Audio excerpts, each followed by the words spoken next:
Merci beaucoup. C'est un plaisir de s'exprimer ici dans un colloque de si grande qualité. C'est un exposé qui sera très loin de mon sujet de recherche universitaire académique, mais il faut bien que quelqu'un parle un peu de choses plus politiques.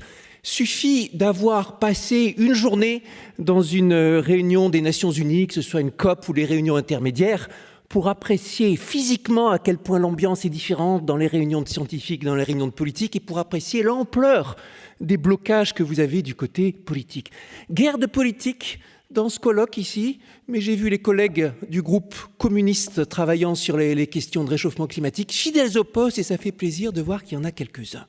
Alors, on va parler un petit peu des villes au cœur de l'urgence climatique. Et donc, si je suis ici, c'est beaucoup plus en tant qu'ancien député, ancien président de l'Office parlementaire scientifique, quelqu'un qui a beaucoup grenouillé dans l'interface scientifique-politique pour parler de ce sujet. Et d'abord, on va commencer par mettre sur la table ce rapport qui était évoqué aussi par Robert Votard hier, Paris à 50 degrés, mission d'information et d'évaluation du Conseil de Paris, avec porté par deux politiques, Alexandre Florentin, Maud Lelièvre. Je reviendrai sur les conditions d'élaboration de cet excellent rapport, dans lequel plusieurs des intervenants de ce colloque ont été interviewés, ont contribué, avec un beau slogan, faut-il cuire, fuir ou agir, face à ce spectre qui n'est plus du tout du domaine de la science-fiction dans les années qui viennent, d'un Paris avec un 50 degrés. Plus chaud qu'on ait enregistré pour l'instant, c'est entre 42 et 43 degrés. Ça peut être bien plus haut sur certaines zones qui sont plus exposées, sur des toits, sur des parties extrêmement minéralisées, etc. Une phrase juste, parmi ce long rapport, demande une mobilisation de moyens inédits sur le plan financier, matériel, humain, mais aussi démocratique. Et évidemment, on va commencer par rappeler que nous sommes dans un monde en urbanisation. Ça dépend des métriques que vous prenez, ça dépend des statistiques et ainsi de suite, mais les grands mouvements de démographie, ils sont aujourd'hui dans la concentration dans les villes, dans des grandes métropoles. Alors, selon comment vous comptez, ça va être de l'urbain ou de la concentration en urbain et périurbain, mais ce qui est sûr, c'est que le rural aujourd'hui est quelque chose qui ne croît plus, reste stable quand on regarde à travers le monde, et donc bien évidemment, les enjeux humains se concentrent de plus en plus dans les villes. Le réchauffement climatique est très lié au cadre de vie, bien sûr, dans ses causes et dans ses conséquences. Et pour un environnement humain qui vit majoritairement dans les villes, bien évidemment, une part considérable de ce réchauffement, aussi bien dans les causes que dans les conséquences, va être liée aux villes. Ça peut être la mobilité, impact considérable de la mobilité voiture dans les métropoles à travers le monde. Ça peut être le bâtiment, bien sûr. Pour rappel, si le ciment était un pays, comme on dit, ciment-béton, si c'était un pays, ce serait le 3e émetteur mondial après la Chine et les États-Unis. Et globalement, sur les dernières années, on n'a pas tellement vu dans ce qui est utilisé sur le terrain d'amélioration de l'efficacité par rapport à l'impact carbone. Les techniques existent, mais les usages ne sont pas là. On revient à l'un des thèmes de l'exposé de Fressoz pour initier. Mais aussi les questions d'organisation des comportements, de la consommation, la façon dont la ville est organisée, dont les commerces sont là, ça va des messages publicitaires jusqu'à ce qui est présenté dans les commerces. Bien évidemment, tout ça est organisé dans les villes. Et puis dans les impacts aussi, ça peut être des vagues de canicule, ça peut être des crues dans lesquelles les villes se retrouvent systématiquement moins bien loties que les environnements ruraux. Ville, on peut considérer que c'est responsable, ça dépend de votre définition de ville, de 40 à 70% des émissions, ça dépend aussi de ce que vous appelez responsable. Dans cette étude de 2021, on considère 40% dans les centres urbains, les choses qui sont vraiment du domaine de la ville, mais si on compte les zones denses, urbains, périurbains, on arrive à 70%. Attention maintenant à ça. En matière de réchauffement climatique, et en particulier s'il s'agit de décarboner, c'est impossible de raisonner avec une catégorie et une autre catégorie. On n'est pas sur des domaines qui sont scientifiquement extrêmement précis. On a un ensemble d'études pour rappeler quelques chiffres qui sont venus aussi bien dans le débat technique que dans le débat public au cours des dernières années et qui ont été rappelés. Si on se demande, dans l'effort de décarbonation d'une société, Et ça, car Carbone 4 a tenté de le faire de façon aussi précise que possible à l'échelle française. Quelle est la part qui relève de la responsabilité des comportements individuels et celle qui relève de l'organisation de la société? En gros, c'est 1/4 individuel, 3/4 société. Ça veut dire des plateformes, ça veut dire des infrastructures, etc., etc. Ni l'un ni l'autre ne sont négligeables, mais ça veut dire que, bien évidemment, si on fait juste confiance au comportement, ça ne peut pas marcher, et il y a une réflexion systémique qui est obligatoire. Un travail de I4CE 2022 essaye de départager entre le national et le local quelles sont les parts respectives. On dit souvent à la louche que décarbonation, c'est 2/3 local, 1/3 national, sans que, avec des hypothèses qui sont très contestables. Ici, I4CE estime qu'en termes d'investissement dans les structures, c'est au moins 10% dans les collectivités locales par rapport à l'effort total, mais que ces collectivités sont encore plus sous-dotées que l'État par rapport à l'effort total, et que donc il y a un rattrapage considérable qui est à faire sur ce budget des collectivités. Et puis, on parle des villes, on parle des campagnes. Évidemment, si on s'intéresse à l'organisation d'une société soutenable, on ne peut pas séparer les villes des campagnes, ne serait-ce que pour le lien entre l'agriculture et l'alimentation. Et les questions de biorégion, les questions d'habitat en général. Donc, il s'agit de quelque chose qui est extrêmement intriqué, même si on va faire le focus sur les villes. Parmi les enjeux climatiques des villes, celui qui vient immédiatement à l'esprit, c'est l'adaptation, bien sûr, et c'est le thème de ce rapport Paris à 50 degrés. Comment mettre en place des îlots de fraîcheur, comment mettre en place des digues, des modifications de plans, végétalisation, débitumation, plans d'urgence, etc., etc. Je vois que j'ai pas... Ouais, j'ai donné 2 versions des slides, et je pense que c'est la première qui est restée ici, pas la deuxième, mais ça fait rien, il n'y a quasiment aucune modification entre la première et la deuxième. Je reviendrai sur ce que c'est tout en bas. Mais faut penser aussi, pour les enjeux climatiques des villes, à l'atténuation. Rapport du GIEC est très clair là-dessus. Les systèmes urbains sont critiques aussi pour réussir à obtenir des réductions profondes des émissions de gaz à effet de serre. Ça va être de la planification intégrée de l'environnement urbain avec des questions naturelles, physiques et sociales. Ce sont des systèmes de transport, les questions d'usage des sols, les dépenses d'énergie, le bâtiment, les trajets entre le domicile et le travail, les questions d'alimentation, les trams, les systèmes de chauffage, systèmes de froid, etc., etc. Et puis, c'était pour rappeler, tout en bas, aussi biodiversité, pollution. Tout à l'heure, c'était très bien expliqué dans l'exposé d'Esther Duflo, comment massivement c'est le Nord qui contribue aux émissions de gaz à effet de serre. Et si vous vous intéressez aux questions de contribution carbone, Kinshasa qui est représenté ici, c'est pas tellement le sujet. En revanche, sur les questions de pollution, c'est un vrai sujet. Et puis sur les questions de l'artificialisation aussi. Comme nous rappelle bien l'IPBES, cause numéro 1 de destruction des espèces, c'est l'utilisation et l'artificialisation des sols. Évidemment, l'environnement urbain, l'extension des villes joue un rôle majeur là-dedans. Donc sur les questions de biodiversité et de pollution aussi. Il y a un certain nombre d'atouts et de malédictions qu'ont les villes pour faire face à la question de l'urgence climatique. Au niveau de la gouvernance, un atout, c'est que les métropoles sont d'habitude, l'expérience le montre, mieux disposées au changement que les États. Et vous avez des communautés internationales de villes qui se sont mises en place. Il y a le réseau C40 avec des engagements de décarbonation. Il y a le réseau des 100 cités résilientes qui se donnent des engagements, font des réunions elles-mêmes, se transmettent des pratiques et des savoir-faire, qui fait un réseau qui en pratique est bien plus allant sur la question que le réseau des États. Évidemment, une ville, c'est aussi une façon de concentrer l'action. Vous avez un territoire restreint, vous pouvez agir sur une grande partie des comportements de la population ou ce que vous voulez. Maintenant, les environnements urbains sont aussi des endroits où l'innovation technologique peut avoir un impact intéressant. Que ce soit en termes de nouveaux matériaux, de construction de bâtiments à très faible empreinte, la mise en place de réseaux, d'algorithmes, etc. Salon fort intéressant pour cela, tous les ans à Paris, salon Innopolis, où vous avez tout un panel d'innovations en la matière, certaines qui sont du complet, comment vous appelez ça, éco-blanchiment ou du techno-blanchiment, et d'autres qui sont vraiment solides. Vous avez maintenant, en matière de ville, un millefeuille émietté. Pour rappel, il y a 35 000 communes en France. Bien sûr, une grande partie sont en milieu rural, mais même quand vous regardez juste les communes ou les agglomérations de communes, vous avez un grand millefeuille et jusqu'à 5 niveaux de gouvernance administrative, ce qui évidemment complique votre affaire.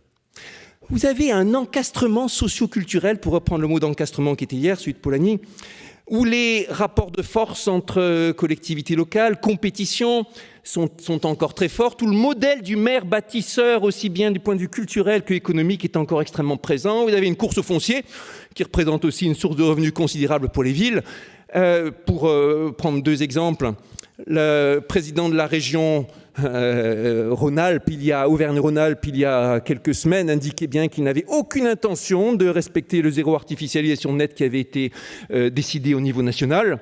Pour prendre un autre exemple, l'autoroute A69, qui est dans le Tarn, qui est aujourd'hui un projet qui fait l'unanimité contre lui du monde universitaire à un niveau que j'ai jamais vu depuis que je fréquente les questions scientifico-politiques, avec des pétitions réunissant contre lui des milliers et des milliers de scientifiques et une unanimité incroyable. J'ai pas pu rencontrer un seul collègue universitaire, que ce soit spécialiste en écologie ou en économie ou en quoi que ce soit, qui trouve que ce projet est une idée même acceptable.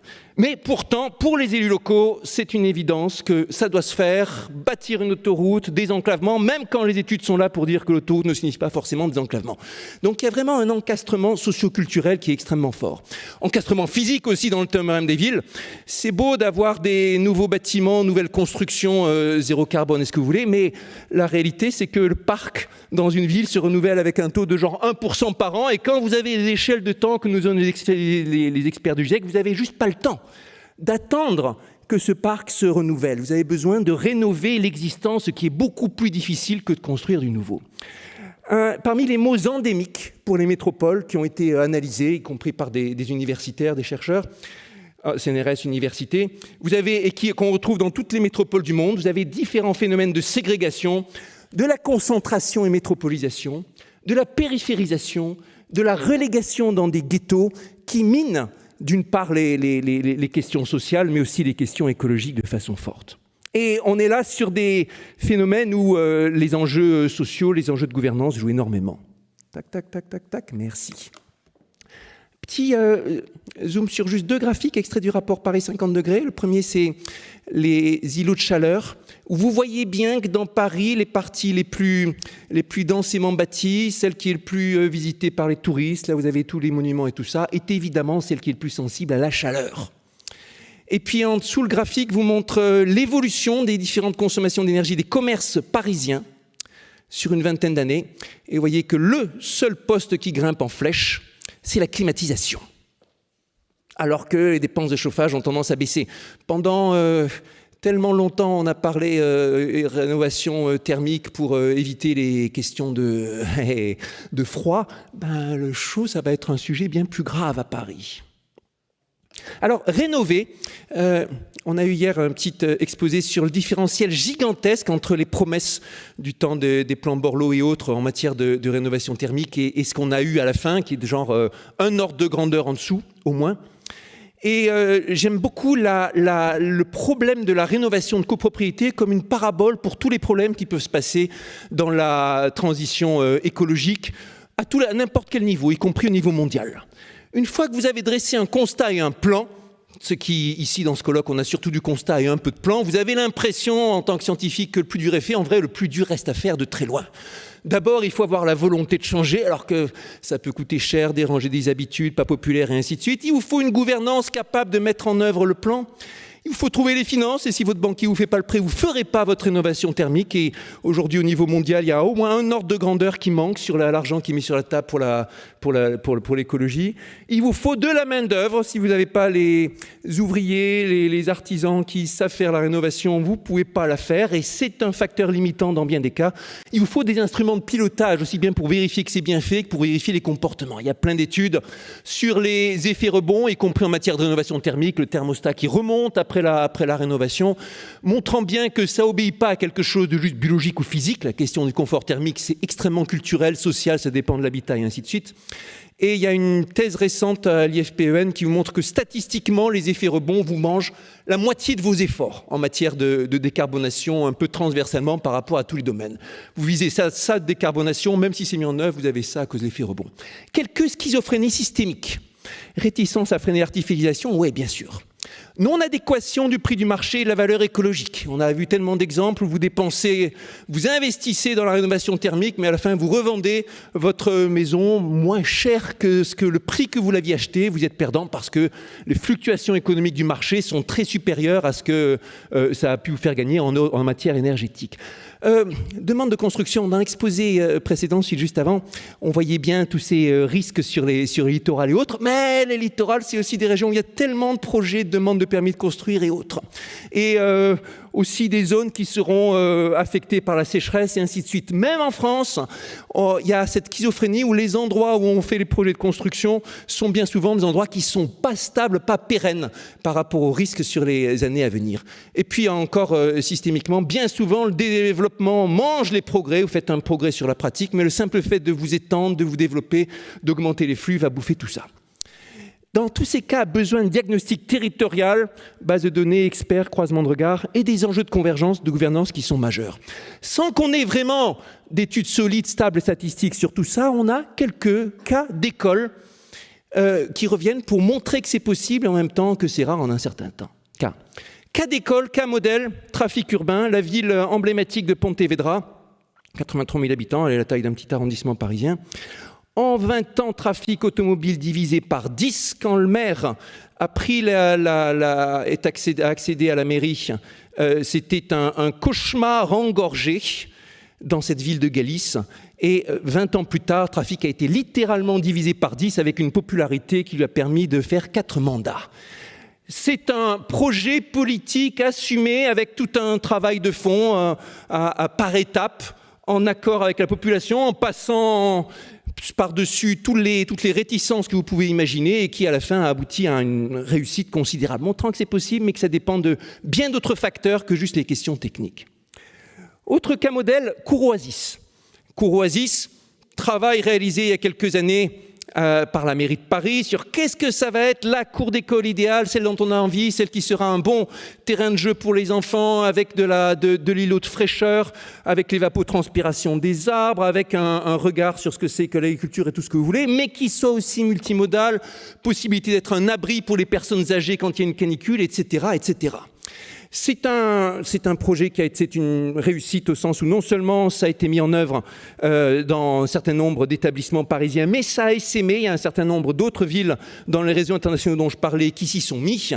Et il est intéressant de remarquer qu'une des raisons du succès, ça a été le chef de projet, Sébastien Maire, aujourd'hui référent pour le Shift Project sur les questions d'urbanisme, mais qui a été à un certain nombre de responsabilités nationales et internationales sur des questions d'urbanisme soutenable, qui, d'une part, a insisté pour que ce soit les administrations qui s'emparent de ce thème et pas un cabinet spécialement mandaté, qui a fait travailler ensemble 12 directions de la ville de Paris pour mettre en place un cahier des charges, trouver quelles sont les bonnes pratiques et ainsi de suite. Où l'enjeu ici était de façon extrêmement forte la façon de faire travailler les uns les autres et d'aboutir par regard croisé au bon cahier des charges. Cas d'école alimentation, pour rappel, un tiers des émissions de gaz à effet de serre anthropiques sont liées à notre alimentation. C'est au moins 80% de la déforestation dans le monde pour la protection de protéines animales et ainsi de suite. Alors, c'était le thème d'une retraite à laquelle je participais au Forum européen de Albar en 2023, dans laquelle étaient présents une trentaine de personnes, des spécialistes de sciences, des spécialistes de finances, des spécialistes de gouvernance, en particulier l'équipe municipale de Mannheim, avec laquelle des expérimentations étaient en cours. Ça a été une vraie claque pour moi de voir la variété considérable d'actions qui peuvent être faites au niveau métropolitain pour agir sur cette question d'alimentation, à travers des partenariats, les écoles et les cantines qui sont les choses auxquelles on pense en premier, mais aussi les questions de système de déchets, d'assurance, de subventions, des ressources communes mises en place, ainsi de suite. En particulier, j'avais été bluffé par l'inventivité des outils financiers qui étaient mis sur la table par les uns et les autres, et rappelle que sur ce genre de sujet écosystémique et transversal, c'est pas une recette magique qui vous sauve la mise, mais c'est la façon d'arriver à mettre en place la vision où tout est intégré, un vrai savoir-faire. Paris, au fait, qu'est-ce qu'on peut dire de lui ? Alors d'abord, ce rapport que j'évoquais sur l'adaptation et qu'est-ce que faire en cas de grande canicule et autres. c'est un beau travail dans lequel beaucoup de scientifiques sont auditionnés, mais qui est porté par les politiques. C'est ça le bon montage pour un rapport de type technique, parce que c'est un engagement du politique déjà. Il se serait certainement pas fait sans l'action, en tout cas pas sous cette forme, sans l'action énergique d'Alexandre Florentin, conseiller de Paris dans le groupe écologiste et de formation ingénieur travaillant à Carbone 4, avec la volonté d'aborder le sujet sous un angle qui soit transversal, ingénieur et politique, et la volonté d'associer majorité et opposition dans le travail qui était là. Et tout ça pour nous rappeler que suffit parfois de quelques-uns de ces profils qui sont intermédiaires entre le monde scientifico-technique et le monde politique pour réussir à faire la passerelle. Qu'est-ce qu'on peut dire de l'atténuation maintenant? Neutralité carbone de Paris. Alors, voici une courbe qui était d'un rapport d'il y a 2 ans sur les questions plan climatique Paris. Bonne nouvelle, c'est peut-être le minimum, vous me direz, Paris respecte l'accord de Paris. Au sens où la réduction de ses émissions, de son empreinte carbone est compatible avec ce qui a été promis dans l'accord de Paris. Mais, premièrement, vous notez qu'il y a une petite compensation là pour la trajectoire 2050, la partie en vert, qui est évidemment, comme d'habitude, quand on ne sait pas dans un plan comment arriver à la fin à mettre à zéro, on rajoute de la compensation sans prendre en compte le fait qu'en pratique, les projets de compensation dans le monde, la plupart sont du techno-blanchiment, ils sous-performent d'un facteur 1000 bien souvent quand ils aboutissent et il s'agit, si vous voulez mon avis, d'une gigantesque arnaque. En deuxième, avec quelques nuances près, d'accord. En deuxième, c'est les émissions liées à Paris, mais ça ne prend pas en compte la métropole et la région parisienne, la région Île-de-France. Et là, c'est une toute autre affaire. Et ça a guère de sens de s'intéresser à Paris, qui est vraiment un cœur métropole, quand on ne regarde pas la région qui est liée intimement en matière d'émissions. En troisième, si Paris a été aussi efficace, c'est en partie parce que Paris fait bien le job sur la rénovation des bâtiments publics. Mais ça n'aura qu'un temps. Arrivera un moment où il faudra passer à la rénovation du privé. Et là, c'est bien plus difficile. En quatrième, ça ne prend pas en compte complètement un effet majeur lié à Paris qui s'appelle le tourisme. Si vous rajoutez le tourisme sur ce graphique, vous rajoutez sur l'étape d'aujourd'hui plus 60% dans l'empreinte. Alors après, vous me direz, c'est une question de modèle et de choix, où est-ce qu'on compte le tourisme et ainsi de suite. Ça fait partie des discussions qu'il est même dur de mettre sur la table. Et puis nous arrivons à la fin. On sait bien, c'est une évolution récente que politique, au moins dans certains pays, a fini par admettre qu'il fallait de la planification en matière écologique. Même en tout cas en parole, même les tendances libérales dans le paysage politique actuel admettent qu'il faut de la planification écologique. C'est une chose, savoir si elle est respectée après, c'est autre chose. Et pour faire de la planification écologique liée aux villes, il faut de la planification écologique urbaine, mais surtout pas sur les modes des planifications urbaines qu'on a pu voir dans le temps, qui ont abouti aux villes nouvelles. Grands problèmes écologiques à bien des égards.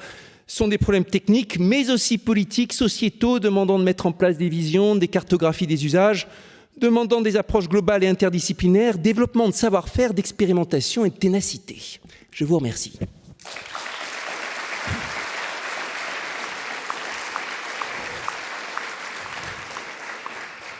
Bien, alors comme on peut s'en douter, beaucoup de questions.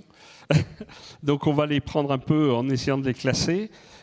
Beaucoup de questions sur évidemment les solutions, comme d'habitude, puis après des questions plus reliées à la politique. Alors, une première question, c'est est-ce qu'on peut estimer la taille critique d'une ville, d'une aire urbaine, donc pas la ville seulement, mais avec son agglomération, au-delà de laquelle, la question c'est elle perd sa résilience, mais au-delà de laquelle on est capable d'agir. Enfin, est-ce qu'il y a des sortes de taille critique de ville où à n'importe quelle taille, il y a des moyens et des solutions? La réponse est oui. En même temps, il n'y a certainement pas de réponse uniforme. Mais vous avez des études, des choses dans lesquelles avoir des zones de densité est intéressant pour diverses raisons. Ça artificialise moins de terre. S'il y a une bonne proximité entre les logements, les zones de travail, s'il y a un bon réseau, etc., c'est efficace. Maintenant, à partir du moment où la taille devient trop gigantesque, vous avez comme une suffocation de la ville par rapport à elle-même. Et ça va dépendre aussi à coup sûr, si on veut faire les choses bien et raisonner en termes de biorégion, de l'environnement qui est autour, des conditions climatiques et aussi de suite. Je ne suis pas donner un chiffre. À coup sûr, il y a des seuils, mais ils vont dépendre des territoires par territoire. Merci. Alors, du fait du tropisme de certains dans la salle, il y a beaucoup de questions autour du plateau de Saclay. Ah oui, c'est bien. Que tu connais un petit peu. Bien sûr. Alors, globalement, on peut résumer ça. Est-ce que c'est vertueux ou pas les questions orientant vers le fait que ça ne le soit pas, mais je te laisse répondre. Alors, il y a même des débats, alors même au plan... Même au plan technique, d'abord, ce genre de choses est extrêmement dur à estimer, mais je me souviens de débats très délicats sur les estimations entre Jean-Marc Jancovici et le président de la Société du Grand Paris à une époque, qui était lui aussi un mathématicien normalien très capé sur les calculs. Grand débat sur la question d'estimer si l'investissement carbone que représentait la ligne 18 allait être rentabilisé ou pas sur le long cours. La chose qui m'est apparue très clairement, mais il m'a fallu un peu de temps pour réaliser ça, c'est que la partie ouest de la ligne 18, en aucun cas n'était justifiable par rapport au coût que ça entraînait en termes de terres agricoles, et pour le coup, un investissement non rentable par rapport à tout ce que vous mettez comme carbone pour cette construction et le bénéfice que vous en tirez par rapport aux projections des personnes qui vont y passer. Et donc, tout pris en compte, la cote mal taillée, sur cette question de métro qui était le gros sujet de conflit par rapport à la question urbanistique le plus grave, j'avais pris parti de façon claire sur OK pour la partie Est et pas pour la partie Ouest. C'est un sujet sur lequel, avec Valérie Masson-Delmotte, on s'est retrouvé à échanger un certain nombre de fois aussi. Il y a du monde qui est préoccupé par la question du plateau de Saclay. Alors maintenant, il y a une question générale sur Saclay, c'est que c'est un territoire emblématique universitaire et emblématique agricole. Tout à l'heure, c'était bien évoqué dans l'exposé sur l'agriculture à quel point, même sur Saclay, on se retrouve avec des problèmes de sécheresse et autres. Pourtant, c'est un territoire qui est connu pour son humidité, sa grande couche argileuse qui a des propriétés extraordinaires. Et au-delà de la question technique, l'emblème que ça représente, qui est extrêmement important sur les sujets politiques, est considérable. Et la population agricole sur le plateau de Saclay a vu ses effectifs divisés par 3 en une génération, est aujourd'hui en très grande souffrance, se sent extrêmement assiégée, ne fait aucune confiance dans les différents textes de loi mollement soutenus en la matière pour la protéger. Sur les questions agricoles, quand vous regardez certaines des évaluations, comme le travail fait par le Shift Project pour essayer de quantifier en matière de compétences où est-ce qu'on va avoir le plus besoin de monde, c'est le secteur sur lequel ils estiment qu'il va falloir recruter le plus dans la génération à venir. En gros, doubler, passer de genre 400 000 à genre 900 000 ou quelque chose comme ça, le nombre d'agriculteurs, alors que la tendance d'aujourd'hui, elle est exactement contraire. On le sait bien, c'est vrai pour les enseignants, c'est vrai pour n'importe quel secteur. Un secteur qui se sent dévalorisé, que ce soit sur des questions de salaire, des questions de temps de travail ou des questions d'image, et là c'est les 3 à la fois, est un secteur qui a le plus grand mal à recruter. Et donc là, au-delà de ce qu'on peut dire précisément sur Saclay, le symbole que ça représente peut avoir des impacts et des répercussions désastreuses. Bien. Alors, une question sur le DPE. Donc, le DPE, pour ceux qui ne le connaîtraient pas, mais je pense que maintenant tout le monde le connaît, c'est le diagnostic de performance énergétique, qui est la loi qui va avec, qui va limiter la possibilité de location pour les appartements ou les maisons les plus énergivores. Donc, est-ce que c'est une bonne chose ou pas, globalement ? Sur le principe, il faut le faire. Sur les modes de calcul et sur la façon dont les choses sont estimées, il y a beaucoup à redire. J'ai testé à titre personnel avec des contestations au moment sur le prix estimé d'une maison par rapport à tant de mètres carrés, etc., et avec des choses qui étaient avancées, qui étaient absurdes, et que d'ailleurs, en l'occurrence, l'expert a fini par reconnaître. Et comme toujours, quand on essaie de transformer un objectif en indicateur, l'indicateur devient une fin en soi. C'est vrai pour les facteurs d'impact, comme pour n'importe quelle règle qu'on peut se donner, comme pour la croissance, comme pour tout. Et une des grandes tendances qu'il faut réussir à imposer pour tout ce genre de choses, c'est que ce soit la performance elle-même qui compte et pas les abacs compliqués en termes de métrage de ceci, présence de ceci et cela. Alors, les deux dernières vont être plus politiques. Ouais. La première s'adresse à l'ancien président de l'OPECST Ouais. et a trait à la notion d'expert. Alors, comment est-ce qu'on reconnaît des bons et des mauvais experts? C'est facile comme question. Non, mais c'est juste pour t'aider pour la fin, quoi. Ouais. Sur le long terme, on le voit, enfin, à l'OPEX, on avait un certain nombre d'experts qu'on invitait, réinvités. Et je dirais, on ne le reconnaît pas forcément aux premières interactions ou à la première audition. Et sur le long terme, pendant 5 ans, j'ai été à la présidence, soit en tout cas du côté de l'Assemblée à la présidence de l'OPEX. Sur le long terme, au fur et à mesure, on apprend à revoir les experts qui sont cohérents sur leurs estimations, corroborés par telle et telle étude, et ainsi de suite. Et ceux qui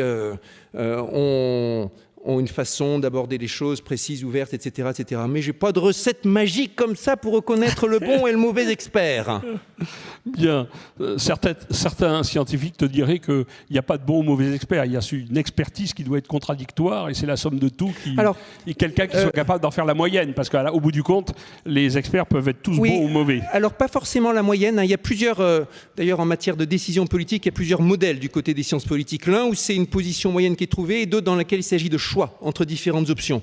Et il y a dans cet ouvrage intéressant, j'oublie toujours l'auteur, The Honest Broker, il n'a jamais été traduit en français, il y a un universitaire tente de cartographier quel est le rapport entre le scientifique et le politique dans la nature de l'interaction entre les deux.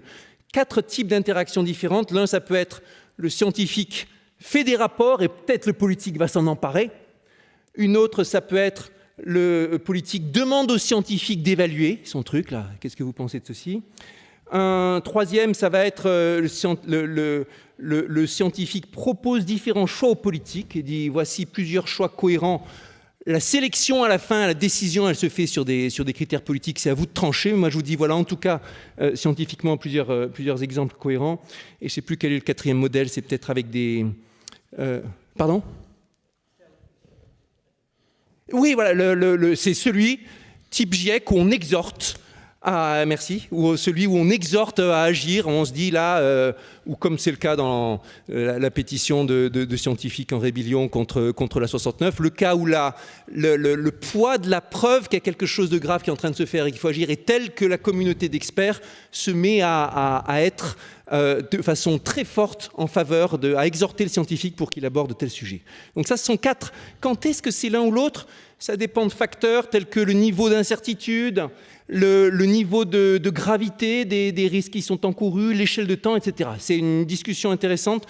L'OPEX, l'Office parlementaire d'évaluation des choix scientifiques et technologiques, on voit bien dans le fait qu'il y avait le mot choix dedans, aime bien être dans la position du présentateur de différentes options. Et il y a 2 avantages structurels à l'OPEX qui font que de tous les comités dans lesquels j'ai été, c'est un de ceux qui marchait les moins mal. L'un des avantages, c'est que c'est bicaméral, Assemblée et Sénat ensemble, ce qui entraîne, on a l'impression, une certaine lourdeur, mais en fait une grande stabilité et une indépendance que ça n'aurait pas si c'était juste l'Assemblée ou l'Assemblée d'un côté et le Sénat d'autre part. Et le deuxième avantage qui est culturel, c'est qu'il y a une tradition, une culture à l'OPEX d'audition contradictoire. Et où on peut, et tu l'as testé à l'occasion, faire venir les experts en contradictoire à la même table, ce qui est quasiment unique dans la culture parlementaire, mais extrêmement précieux. Et en faisant le ping-pong, on arrive bien des fois à se faire une idée ou à approfondir bien mieux qu'en auditionnant l'un puis l'autre. Alors la dernière question, qui nous fera dépasser de 1 ou 2 minutes le temps imparti, mais je pense qu'elle vaut le coup, alors qu'elle est très politique, c'est on constate que les comités scientifiques divers et multiples ne suffisent pas manifestement à conseiller les politiques, en tout cas pour des raisons que tu as en partie expliquées. Alors la question, c'est est-ce qu'il ne faudrait pas qu'il y ait plus de scientifiques qui s'investissent, comme tu l'as fait, dans le monde politique, en apportant leurs compétences, leurs connaissances et aide à la décision. Autrement dit, est-ce qu'un scientifique serait un meilleur politique qu'un autre? C'est ma traduction de la question. Non, ce n'est pas la traduction exacte de la question. C'est orienté.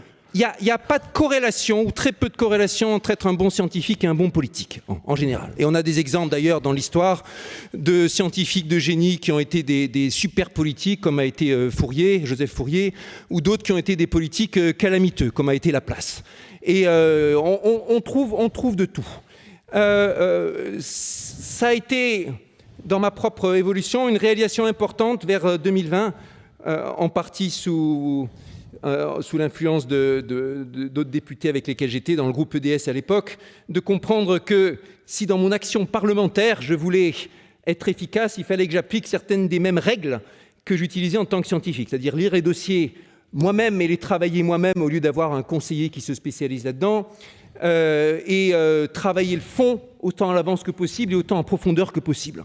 Mais d'autres scientifiques, d'autres politiques n'auront pas forcément les mêmes règles. Et ce qui est sûr, c'est qu'un gouvernement de scientifiques n'aurait aucun sens. En revanche, avoir une petite dose de personnes qui ont la culture scientifique, le réseau en politique, une dose bien plus importante qu'elle n'est aujourd'hui, j'ai aucun doute sur le fait que ça sera utile et important. C'est pour ça aussi que j'ai mentionné Alexandre Florentin tout à l'heure. C'est un très rare exemple. Au Conseil de Paris, où il doit y avoir 169 personnes, il doit être quasiment le seul avec son type de culture qui a été dans un environnement très technique sur les questions climatiques et qui maintenant se retrouve au Conseil de Paris. Même pour son groupe politique, les rapports n'ont pas été toujours simples et sereins parce que c'est une autre culture. Mais on voit maintenant l'impact positif que ça peut avoir. Et à l'Assemblée, même mes adversaires politiques reconnaissaient que ma présence à l'OPEX était bénéfique pour organiser le débat et gérer les choses de façon aussi objective que possible, respectueuse et en même temps pointue. D'ailleurs, quand mon poste a été resoumis au vote fin 2020 et à une époque où il n'était dans aucun groupe parlementaire, le Sénat a voté pour moi intégralement, que ce soit la droite, la gauche, le centre. Et la gauche et la droite d'ailleurs aussi à l'Assemblée. Il n'y a que certains centristes qui, pour diverses raisons, n'ont pas voulu. Bien, mais ce sera la conclusion. Merci Cédric. Merci. Je laisse conclure Alain.